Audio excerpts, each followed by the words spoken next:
Hello po mga ka-asenso, ibahagi ko po sa inyo yung aming apat na patining na pinaanak lang po ito ng tiyahin ko last January 1 sa sarili naming inahin. At apat po ang naiwan sa amin. Ngayong araw magbibigay po kami ng dewormer at ang aming gamit na dewormer, ayan po makikita ninyo sa sachet kulay pula. Yan po ay Pepe, paborito ng lahat. Pepe, patay ang bulate. Ayan po, ibahagi ko rin po sa inyo ang dami ng feeding program namin. Pero bago yan, para mas maganda, intro muna tayo. Agrinegosyo, Agri-Asinso.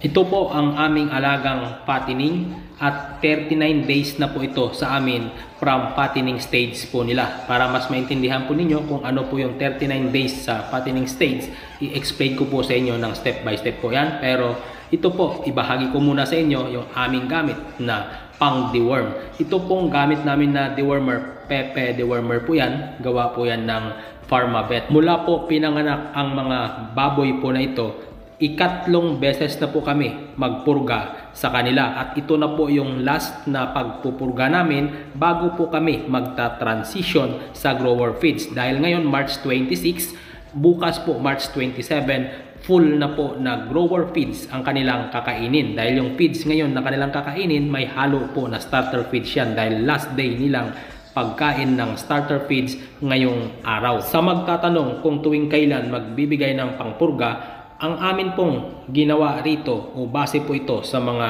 eksperto o sa mga turo din po ng mga technician sa amin sa pagbibigay ng pangpurga, lalong-lalo na po water soluble powder lang po ang aming ginagamit sa pagpurga. Hindi na po kami nag-i-inject pa ng pangpurga katulad po ng iba na ini-inject po nila. Sa amin, mula po nung pinanganak, ika 30 days, nagbigay na po kami ng pangpurga sa kanila. Mapapanood nyo po yan dyan sa video. Naka-playlist po yan sa YouTube channel po. Puntahan po ninyo yung first parity po doon na playlist at doon po lahat naka-upload yung aking video from pinanganak po sila. At idadagdag ko rin po ito doon. Nagpurga po kami, ika 30 days. Tapos nagpurga po kami ulit February 26, ikalawang purga po namin yon nung nag-transition na po kami sa starter feeds mula po doon sa pre-starter feeds. Ngayon dahil magta-transition po kami sa grower feeds, ngayong March 26 magpupurga po kami ulit. Ayan na po ang ikatlong purga at last na pagpurga na po namin hanggang sa sila po ay ma-dispose. At ito po pala alagang Vitamin Pro po ito, at ang Vitamin Pro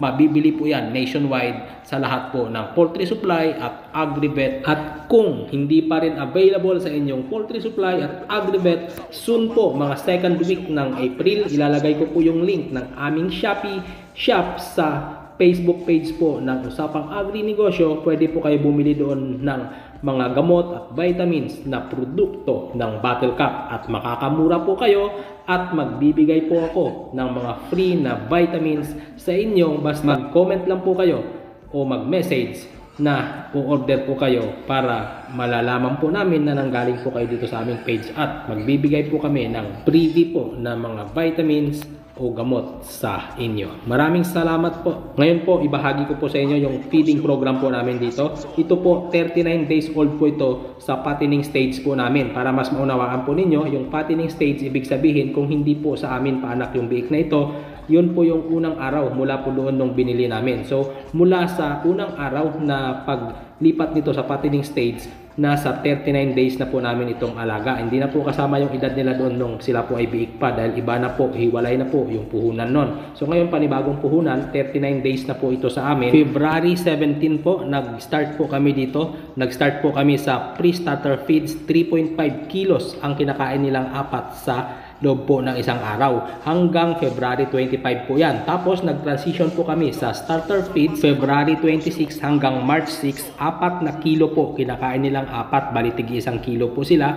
10 days po yan. Starter feeds pa rin po. Pagdating ng March 7 hanggang March 26, 6 kilo na po ang kinakain nilang apat sa loob po ng isang araw. Total po yan ng 30 days sa starter feeds na kanilang kinakain mula po noong February 26 hanggang March 26. So isang buwan po sila kumain ng starter feeds. At ngayon po, last day nila March 26. Bukas March 27, magta-transition na po kami sa grower feeds at ang dami po ng kanilang kakainin bukas, nasa 8 kilos na po ng grower feeds. Hanggang May 10 na po yan sila kakain ng grower feeds. From March 27 hanggang May 10. Total po yan ng 45 days at ang dami po na mauubos nila, 8 sako ng grower sa 4 po sila. Total po ng tigda 2 sako po bawat isa sa kanila.